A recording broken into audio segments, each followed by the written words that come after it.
Am I wrong for leaving all of my groceries at the register when the cashier refused to sell me alcohol? Abundance and Bounty are two supermarket chains, both with stores 20 minutes away from me and 15 minutes apart from each other. I, 33 male, usually go to Abundance unless I want something I can only get at Bounty, and I haven't been asked for ID when buying alcohol in over 8 years at either store, or anywhere else for that matter. I went to Abundance yesterday to buy my weekly groceries and picked up a 6-pack of beer to enjoy on the weekend. I set the beers down in front of my other groceries on the conveyor belt, then moved to the other side to start packing. The cashier saw the beer and asked me for ID. I told him I didn't have any ID on me, and he told me he couldn't sell me the beer and place it on the side. I politely said, "Okay, no problem, have a nice day," and then walked away, leaving all of my groceries on the conveyor belt. I didn't take anything.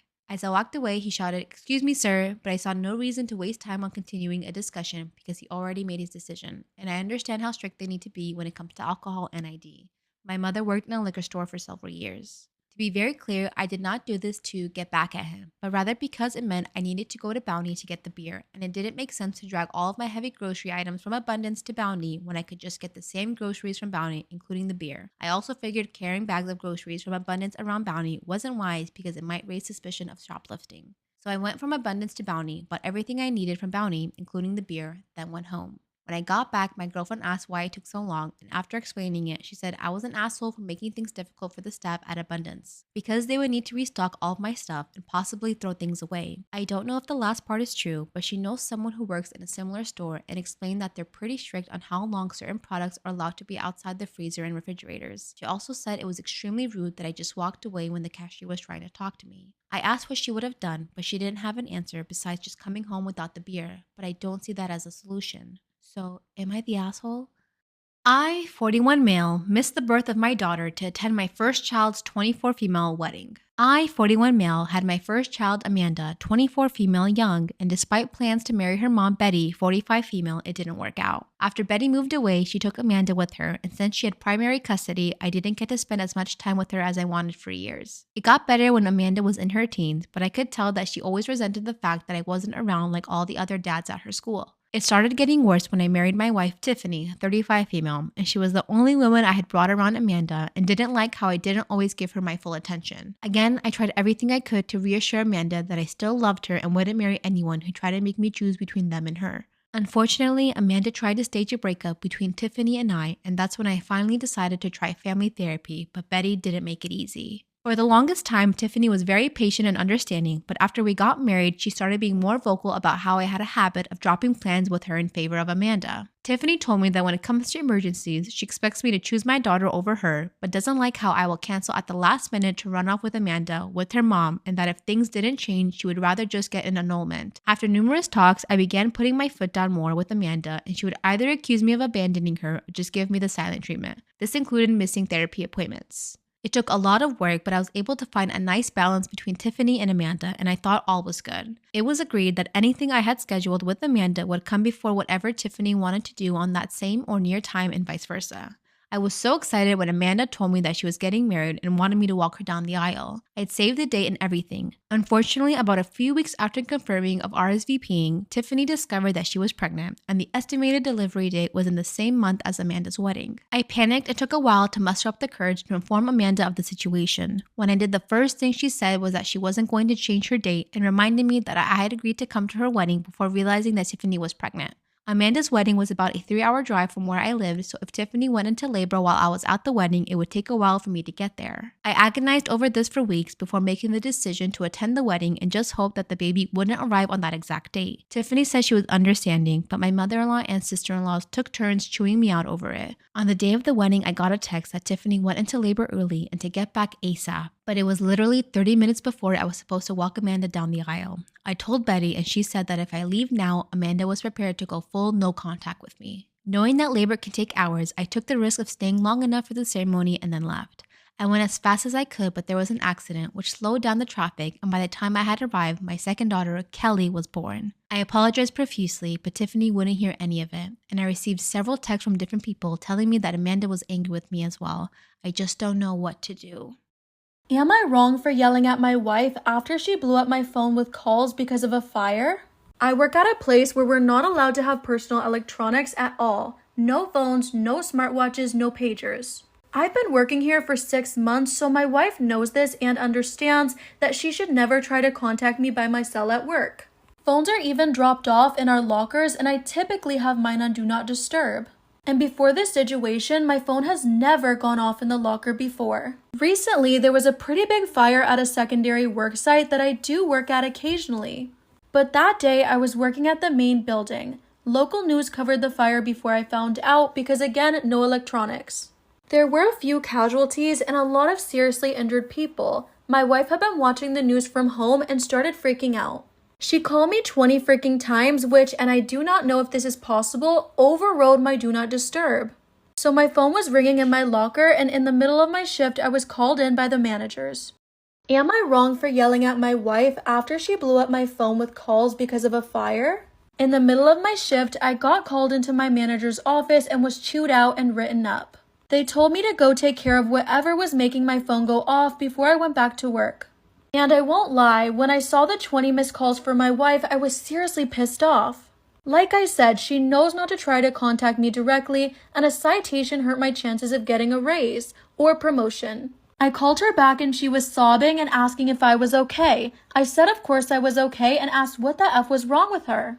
Like, why would you call so many times? She was still crying and trying to talk about the fire. After that, I started half yelling at her about all the reasons it was dumb of her to call. And when I got home, she was super upset with me. I did apologize for yelling, but she's refused to talk and she's been very chilly the past few days. Even sleeping in our daughter's room. I know it wasn't the best decision, but I think my anger was justified. Am I wrong for pointing out a period stain to my coworker?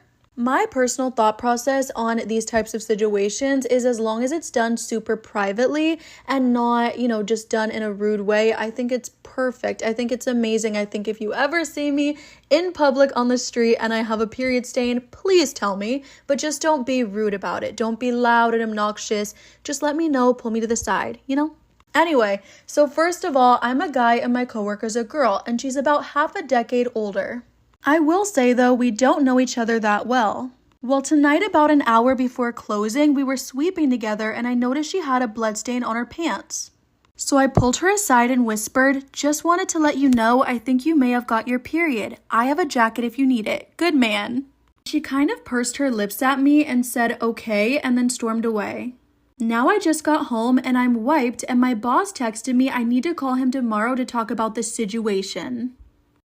Am I wrong for pointing out a period stain to my coworker? So I pulled her aside and whispered, "I just wanted to let you know that I think you may have got your period." I also offered a jacket if she needed it, and she kind of just pursed her lips at me and said okay and then stormed away. Now I just got home and I'm completely wiped and my boss texts me. He said I need to call him immediately tomorrow to talk about the situation and that I said something very inappropriate to my coworker. I responded saying that I was just trying to help her out, but he said she interpreted it different and told a different story. And now he's saying that we talk about it tomorrow because he wanted to go to sleep, but now I'm freaking out. I wasn't trying to shame her or anything about it, and I don't think, or at least I hope, it didn't come off that way. Top comment says, if it went down the way you said, no, but maybe next time tell her maybe she sat on something and you have a stain on your pants. Because maybe that way it would be less embarrassing for her. But I don't think it should be embarrassing. It's a natural thing, you guys. I used to hate my husband, but now I think I'm falling in love with him. Storytime. The title is in fact exactly how it sounds. So when I was 9, I was promised away to a family friend's son. So I was promised away when I was 9, and every year I just absolutely regretted my birthdays. It was 1 year closer to marrying someone I didn't love. So whilst I was counting down the years, I ended up meeting my dream guy. He made me so happy, he made me forget about it all. So eventually and inevitably I turned 18 and I ended up meeting my husband for the first time. We'll call my husband Steve. I hated Steve. Looking at him made my blood boil. And we got married 2 days after meeting. After the wedding, we didn't do anything. When we went on our honeymoon, he walked into the room and said, "Listen, I don't love you." Shock horror, Steve. He said, "Let's have an open relationship." And I was not about to argue. I was actually really quite happy about this because it meant that I could see my other guy, who we'll call Dave. And I was still desperately in love with Dave at this point. So we set out the rules for this arrangement. We had to sleep in the same bed every night, and we weren't allowed to talk bad about each other to our partners. So every year after that, we'd put on the same act when we went to family events. We were, to everyone else, a loving and respectful partnership. Me and my boyfriend Dave were doing very well, and Steve never properly dated. He was more of like a one-night stand kind of guy, and everything was going okay.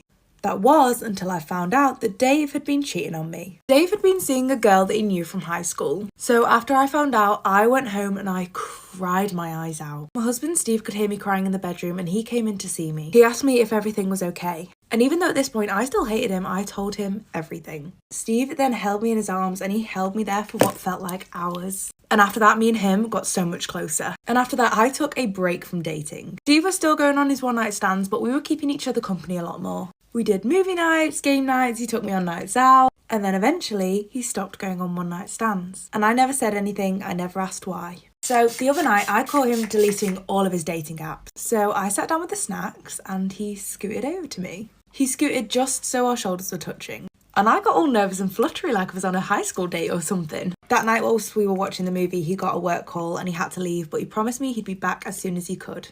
Now, I must have ended up falling asleep on the sofa because I woke up and I was in bed and Steve was cuddling me.